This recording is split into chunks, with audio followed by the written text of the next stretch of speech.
Hello दोस्तों साथियों, कैसे हो सभी। आई होप आप सभी ठीक होंगे, स्वस्थ होंगे और मस्त होंगे। जैसा कि आप सभी जानते हैं कि अभी एट प्रेजेंट एसएससी जीडी का रिजल्ट जारी हुआ है, जिसमें जिसके according BSF, CRPF, CISF, Assam rifle, ITBP, SSB and SSF बहुत सारी पोस्टों पे सिलेक्शन हुआ है। अभी बीते एक दो दिनों में ही अभी ज्वाइनिंग लेटर दिया गया है बच्चों को, सभी को। तो आप सभी जानते हैं कि बच्चों ने कैसे तैयारी की है, कैसे नहीं की। अब तक का जो कट ऑफ रहा है वो हमेशा की तरह, जैसे कि 140 प्लस कट ऑफ तो रहा ही है सभी का। जो 140 प्लस थे वो सेफ थे। 140 के अंदर भी सिलेक्शन हुआ है, फिजिकल के लिए उन्हें बुलाया गया था। लेकिन जैसे उनके नॉर्मलाइजेशन में नंबर नहीं बढ़े या कुछ हुआ तो उनका सिलेक्शन किसी कारणवश नहीं हो पाया। अब वो बच्चे ध्यान रखें कि उन्होंने पिछली बार क्या गलती करी थी। पिछली बार कौन से सब्जेक्ट में आपके कम नंबर रहे थे, उन सब्जेक्ट को मजबूत करने की कोशिश करें। तो इसके लिए मैं आपको स्ट्रेटजी बताता हूँ कि कैसे क्या करना है आपको। मान के चलो आपको मैथ्स में सभी पोर्शन जो रहता है, 4 पोर्शन रहते हैं, उसमें 20 मार्क्स से पोर्शन रहते हैं, 20 क्वेश्चन रहते हैं, टोटल 160 मार्क्स का पेपर होता है। अब 20 maths, 20 reasoning, 20 Hindi and 20 GS portion में आता है। अब देखो, सबसे मेन बात आप ध्यान रखिए कि मान के चलो मैथ्स जो हमारा वो 20 पूछ रहा है। मैथ्स सब्जेक्ट जो है उसमें मिनिमम मान लो आप 35 से 40 चैप्टर,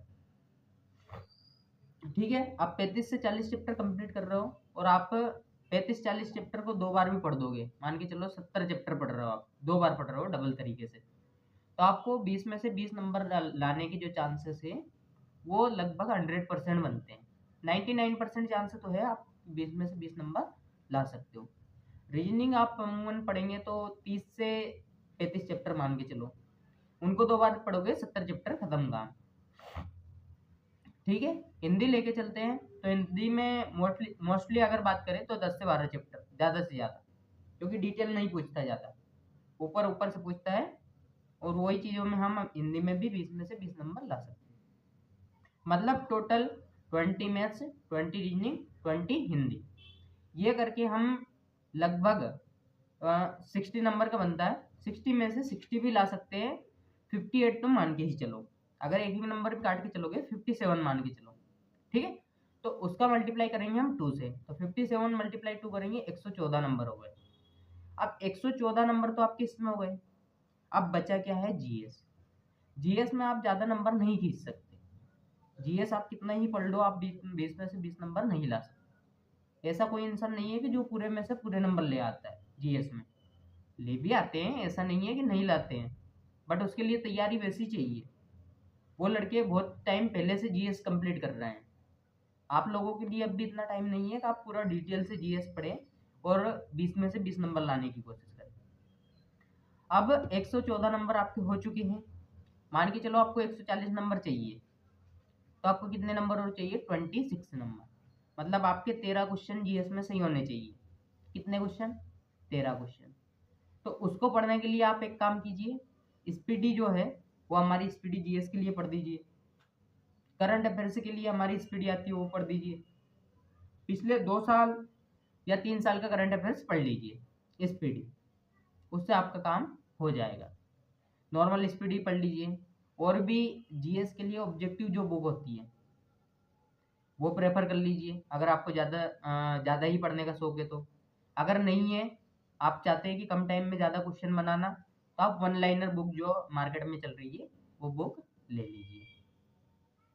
मैथ्स रीजनिंग आप ओनली जो आपके लिए इम्पोर्टेंट क्वेश्चन है, मतलब प्रीवियस ईयर क्वेश्चन को एनालिसिस कर लीजिए, उन्हीं क्वेश्चनों को पढ़ें, उन्हीं क्वेश्चनों के टाइप सोल्व करें, बस काम खत्म। आपको ज़्यादा डिटेल में पढ़ने की ज़रूरत नहीं है, क्योंकि अधिकतर एग्जामों का यही रूल होता है कि जो क्वेश्चन पहले पूछा गया है बस उसी बेसिस पे रिपीट करके क्वेश्चन एग्जाम में पूछे जाते हैं। बस डाटा चेंज रहता थोड़ा बहुत या लैंग्वेज चेंज कर देते, बाकी अधिकतर मोस्टली मैंने देखा है, मैं खुद 8 एग्जाम लगभग क्लियर किया हूँ, जिसमें मैंने देखा है कि अधिकतर वही क्वेश्चन रहते हैं जो पिछले विगत वर्ष या गए वर्षों में पूछे गए हैं।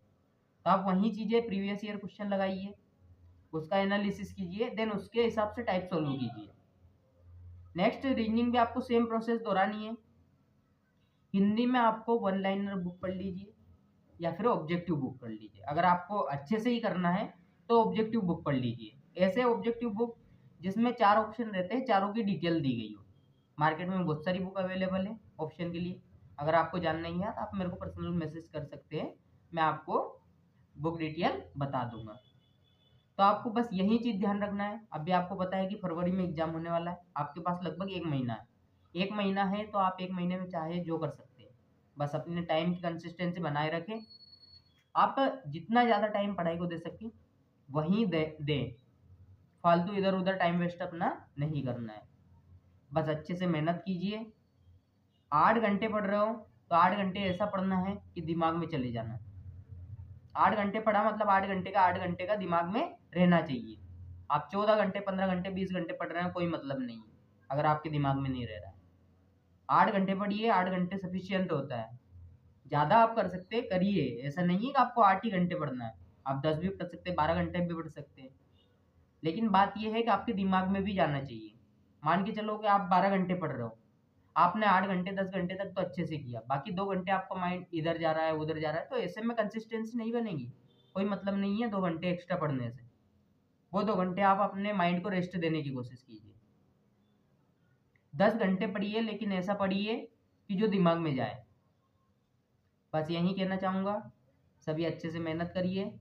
सभी को ऑल द बेस्ट, सभी को बेस्ट ऑफ लक आने वाली एग्जाम के लिए। सभी अच्छे से मेहनत करते रहिए। जो स्ट्रेटेजी मैंने बताई है वो फॉलो कीजिए। हो सकता है कल का आप भविष्य हो तो आपको अच्छी सी पोस्ट मिल जाए और अच्छी सी पोस्ट पर आपका सिलेक्शन हो। बस मैं यही भगवान से उम्मीद करूंगा कि आप सभी बड़ी से बड़ी पोस्ट पे जाएं, बड़ी से बड़ी पोस्ट पर सिलेक्शन लें। बस इसी के साथ मैं अपना वीडियो समाप्त करता हूँ। सभी अगर वीडियो अच्छा लगे सभी को तो वीडियो को लाइक करें, अपने दोस्तों के साथ शेयर करें और चैनल को सब्सक्राइब करना ना भूलें। जय हिंद सभी।